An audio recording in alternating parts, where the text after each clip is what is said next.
Bonsoir à tous et à tous. Dans l'actualité ce soir sur Canal 3 Bénin, la tournée de visite de courtoisie habituelle des présidents d'institutions à leur entrée en fonction, celle de Conrad Baguidi, le premier des hauts conseillers de la République, était chez Louis Lavonu de l'Assemblée nationale et Dorothée Sosa de la Cour constitutionnelle.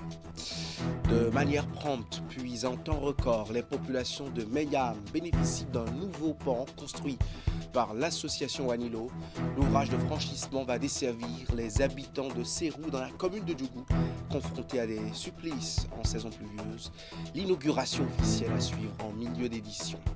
Les assureurs ne vont plus fuir les projets agricoles. L'État main le 1,5 milliard de francs CFA avec le concours de ses partenaires pour couvrir les risques de production liés au changement climatique pour 100 000 petits exploitants de riz, coton et bétail cette année 2025. Le président du Conseil économique et social s'est rendu dans la journée d'hier dans plusieurs institutions de la République. Conrad Baguidi était au cabinet du président de la Cour constitutionnelle et du président de l'Assemblée nationale. Principal sujet au cœur des échanges, une probable collaboration entre le CES et ses institutions républicaines. C'est une tradition aussi à l'entrée en fonction des nouveaux présidents d'institutions. Virgile Arrodegnon pour les précisions. Conrad Baguidi a démarré son périple par sa visite à la Cour constitutionnelle. Avec Dorothée Sosa, il a échangé sur l'importance d'une collaboration entre les deux institutions. Plusieurs résolutions ont découlé de cette séance d'échange. Il existe beaucoup de décisions qui sont prises ici qui concernent les Béninoises et les Béninois et qui ne sont pas forcément la priorité de nos médias et de nos populations en général. Le Conseil économique et social va prendre ce rôle-là, qui n'est pas habité par les autres. Et nous allons faire en sorte que maman Berthe, qui est dans son village quelque part et qui a un problème et qui n'a jamais été traité ou dont l'enfant est emprisonné depuis 10 ans et qui n'a pas été jugé, dès lors que nous sommes au courant, voilà des exemples de situations dont nous pouvons nous saisir pour faire en sorte que les choses avancent. Les points n'ont pas changé au cours des discussions qu'il a eues avec le président de l'Assemblée nationale. Le président du CES a partagé avec Louis Lavonu la possibilité d'un partenariat entre l'institution parlementaire et le Conseil économique et social. Il ne s'agissait pas juste de venir nous présenter comme président d'institution, mais plutôt comme partenaire et réfléchir ensemble à comment nous pouvons mettre en place les canevas de travail pour pouvoir être efficaces. Parce que c'est de ça dont il s'agit. Dans notre action, nous avons besoin d'efficacité et il faut trouver le moyen de pouvoir organiser cela, anticiper pour recueillir le plus d'informations possible. Et très vite, effectivement, le président Lavonu a déjà pris les dispositions nécessaires pour que dans le cadre de la session extraordinaire en cours, nous puissions être associés pour commencer le travail avec nos équipes, histoire de pouvoir disposer de tous les éléments nécessaires pour descendre sur le terrain avec les conseils économiques et sociaux départementaux. Installée il y a seulement quelques jours, la nouvelle mandature du Conseil économique et social n'entend pas dormir sur ses lauriers. Les actions vont donc se poursuivre pour relever les défis qui s'imposent à l'institution. Le ministre conseiller à l'enseignement technique et à la formation professionnelle a réagi à la sortie du parti Les Démocrates, faisant état de ce qu'un coup de force serait en préparation contre la vie du président Boni. Je sais qu'on n'a pas beaucoup de limites en politique, mais franchement, je n'ai pas imaginé que la politique pouvait nous amener à de telles énormités. Au micro de Virgile Arrodegnon et de Deronkwevi, expédie sous dénonce un communiqué historiquement absurde parce qu'intervenu justement dans un contexte de deuil national. On l'écoute. Ce communiqué est indécent. Indécent pour plusieurs raisons. Tout le Bénin sait que le week-end dernier, nous étions en train de nous préparer à dire les derniers mots de revoir à notre ami et frère, le ministre Kouaro. Dans cette période-là, est-ce que c'est réfléchi de lancer un communiqué le vendredi? Ce que j'ai entendu est historiquement absurde. De 1960 en 1972, il y a eu beaucoup de coups d'État. Jamais on a attenté à la vie d'un ancien président. Par contre, nous sommes habitués dans notre pays à voir de très belles images. Un président en fonction reçoit ceux qui ont gouverné avant lui. Et nous trouvons que c'était dans notre décor politique. Je vais vous faire une confidence. Vous vous rappelez qu'en 2016, entre les deux tours, le président Yahya Boni a tenu des propos à la limite irresponsables. En 2019, c'est le même président Yahya Boni qui a dit qu'avant l'installation de l'Assemblée, il va falloir marcher sur son cadavre. En 2025, le vendredi dernier, on lançait un communiqué comme ça. En regardant de près ces faits mis bout à bout, on se rend compte qu'en 2016, il y avait élection. En 2019, il y avait élection. En 2026, il y aura encore élection. Quand on réfléchit bien,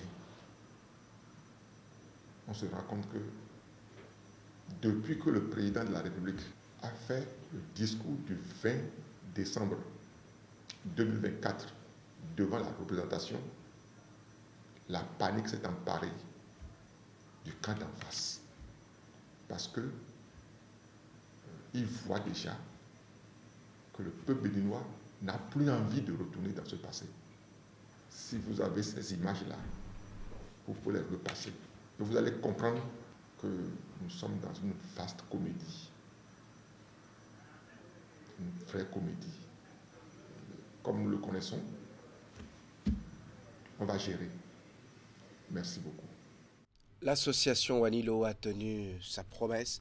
Sollicitée pour réaliser un pont à Menyam, elle a répondu diligemment et favorablement à la requête des populations de cette localité qui souffrent le martyre pour traverser la rivière, surtout en saison de pluie.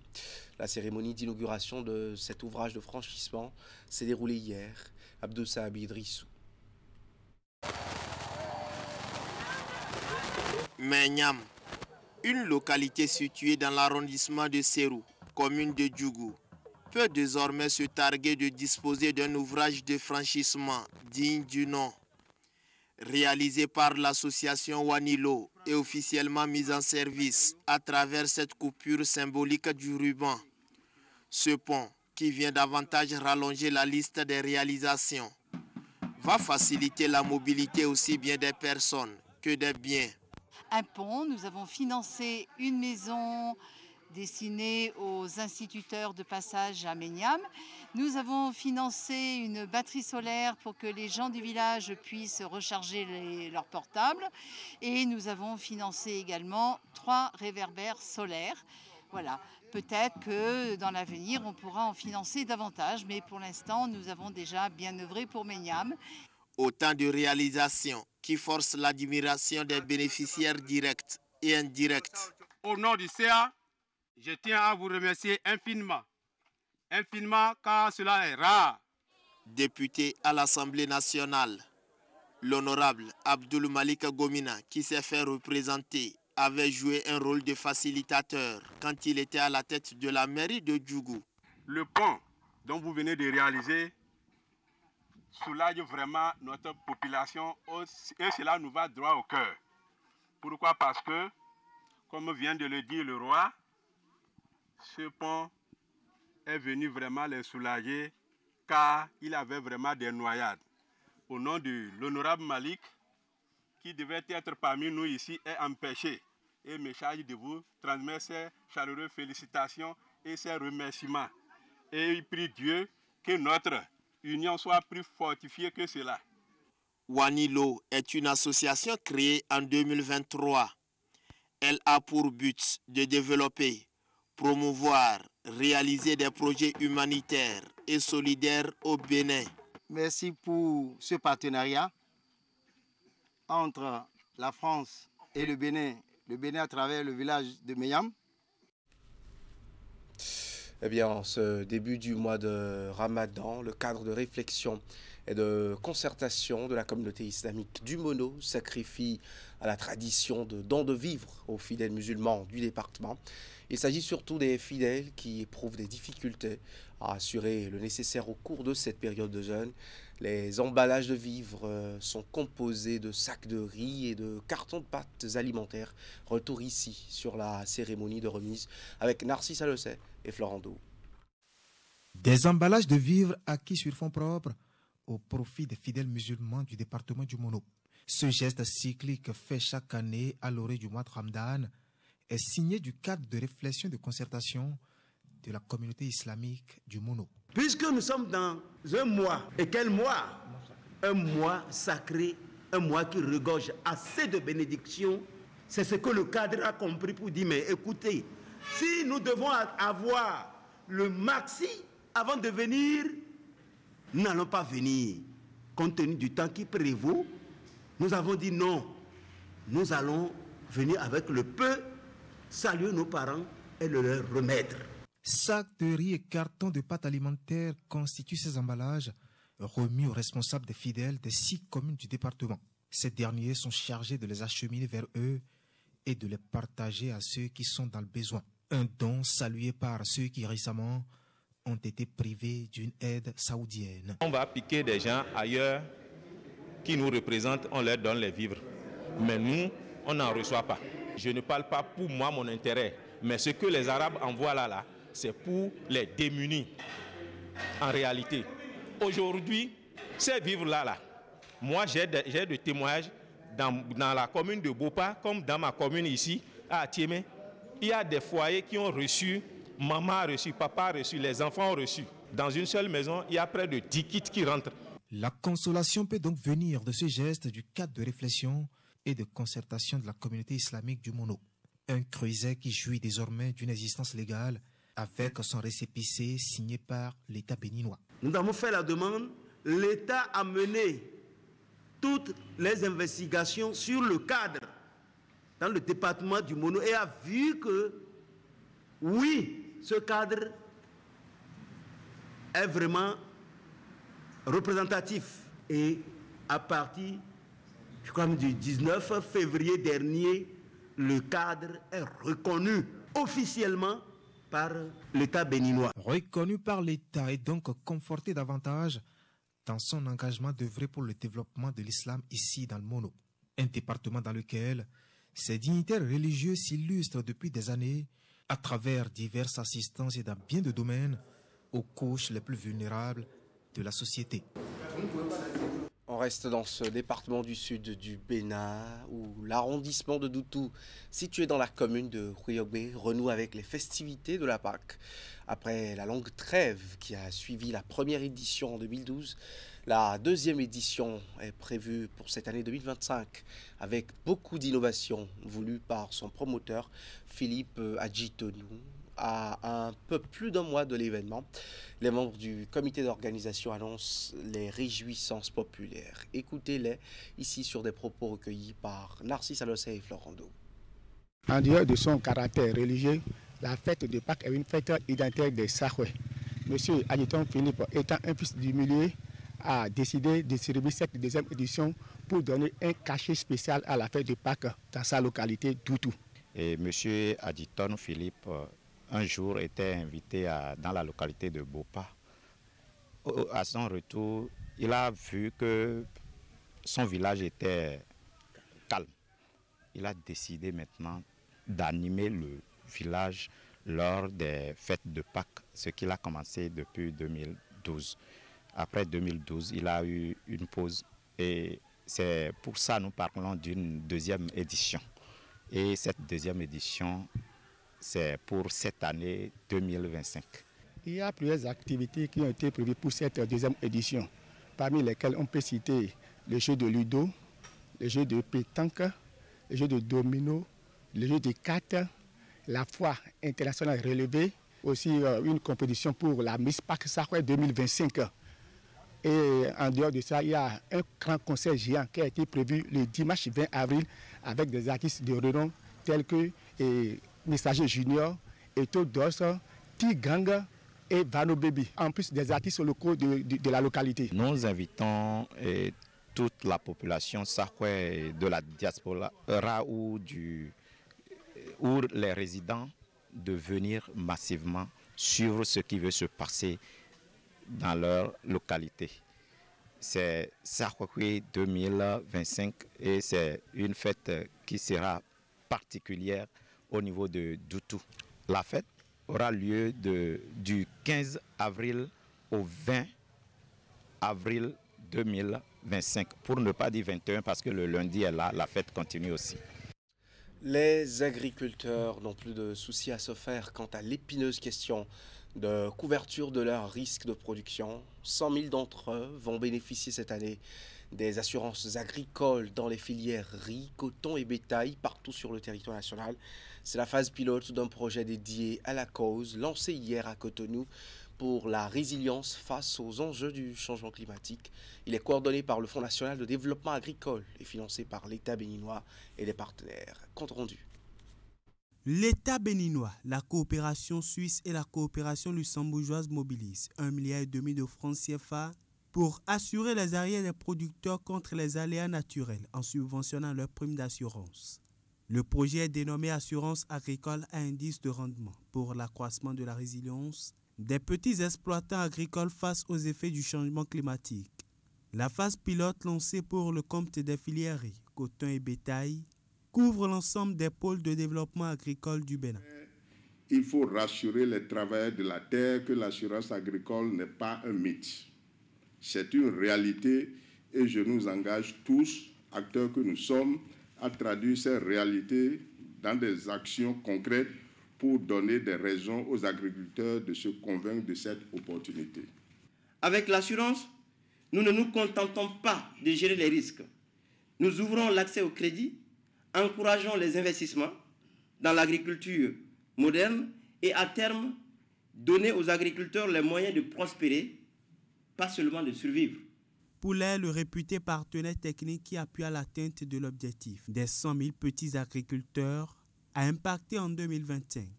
Plus de crainte ni de réticence des assurants en cette matière comme par le passé. NCA et d'autres compagnies se joignent à ce tout nouveau dispositif. La réussite de ce pilote entraînera sans doute à la généralisation de l'assurance agricole à toutes les filières. C'est pour cette raison nous encourageons l'ensemble des acteurs présents à mettre du sien dans la réussite du projet pilote. Pour 1,5 hectare de riz, le montant de la prime d'assurance est de 13 650 francs et le producteur ne paye que 2 730.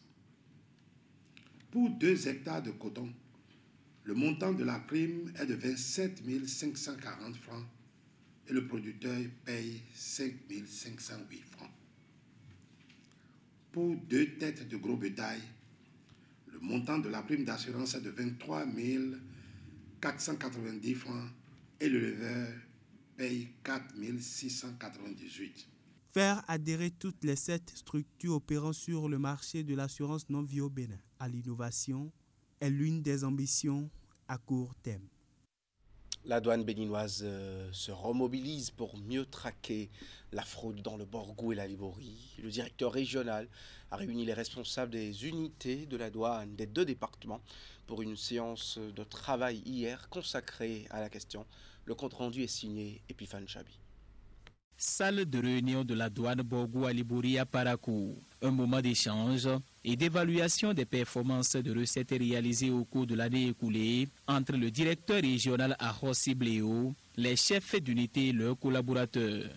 L'occasion a été saisie pour passer en revue les nouveaux objectifs fixés pour 2025 par la hiérarchie douanière et définir les meilleures stratégies pour atteindre les attentes du ministre d'État chargé de l'économie et des finances, ainsi que celles de la directrice générale des douanes béninoises. Le directeur régional de la douane Borgou à Liborie, toujours engagé aux côtés de ses collaborateurs, a félicité ces derniers pour les efforts consentis dans le recouvrement des recettes au titre de l'année 2024. Il les a exhortés à maintenir le cap, à faire preuve de rigueur, de transparence et de collaboration dans l'exercice de leurs fonctions. Le défi est immense, mais la volonté de réussir est palpable sur les visages des responsables d'unités présents à cette rencontre. Un autre point clé abordé lors de cette séance, c'est la lutte contre la contrebande, un combat quotidien pour les disciples de Saint-Matthieu. Une opération d'envergure récemment menée dans la commune de Sigbana a d'ailleurs permis la saisie d'une importante quantité de produits de contrebande exposés ici à la douane Borgou à Libori. Des images qui témoignent de la détermination des forces douanières à protéger l'économie nationale contre ces pratiques illégales.